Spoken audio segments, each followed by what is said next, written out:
Binary heaps. Right. Now, what is a binary heap? A binary heap is a kind of binary search tree where the only value that we're really concerned with is the value at the very top of the tree. Now, that being said, notice that I said binary heap is a kind of binary tree, not a kind of binary search tree. Now, what do I mean by that? Well, in a binary search tree, like we discussed previously, they're ordered from left to right.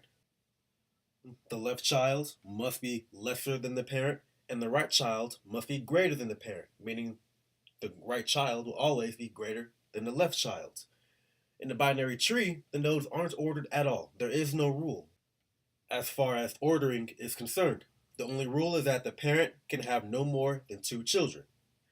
A binary heap is somewhere in between the two, which is why we call it weakly ordered.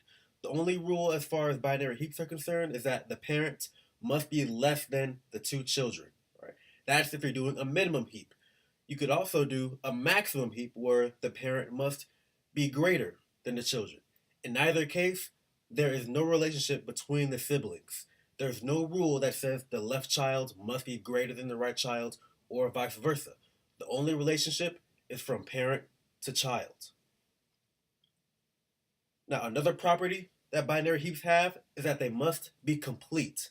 And what I mean by that is the tree must be completely filled from top to bottom, from left to right, with the exception of the last row.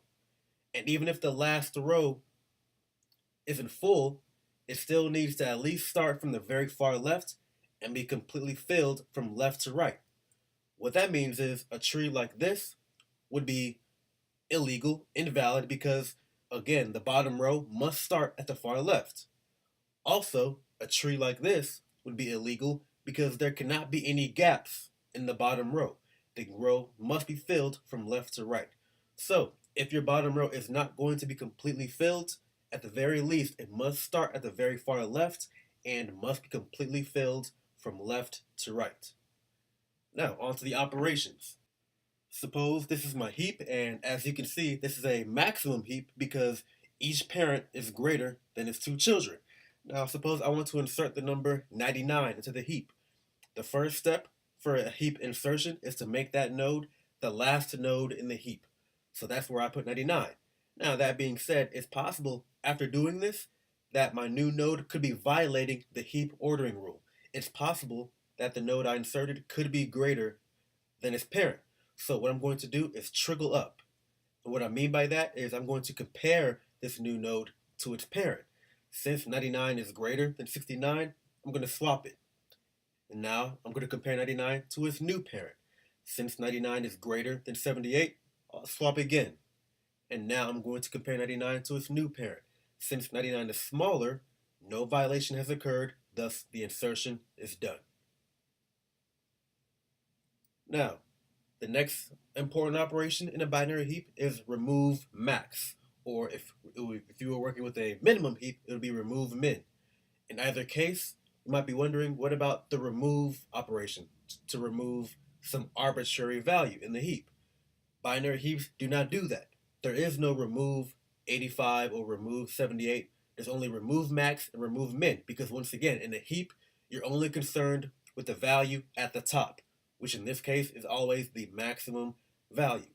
So, how do we remove the maximum value in a tree, in a heap?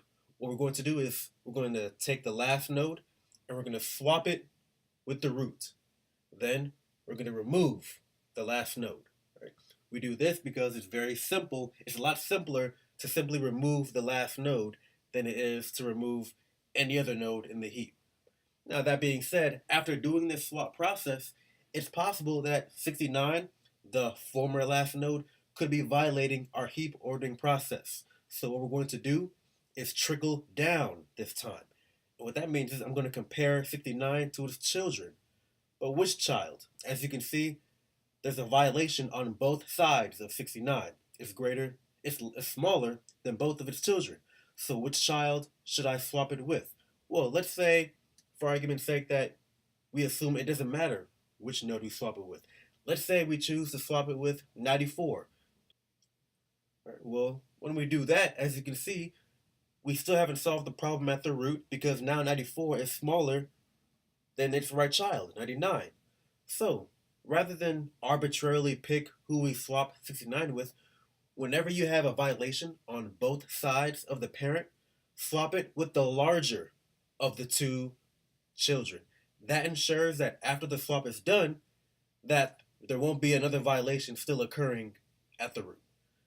All right, so now that that first swap is done, now we're going to compare 69 to its new two children. Since in this case a violation only occurs on the left side, we only consider the left side, and that's who we swap 69 with.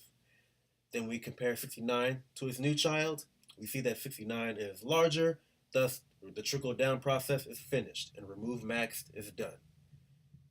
And that completes our discussion on binary heaps.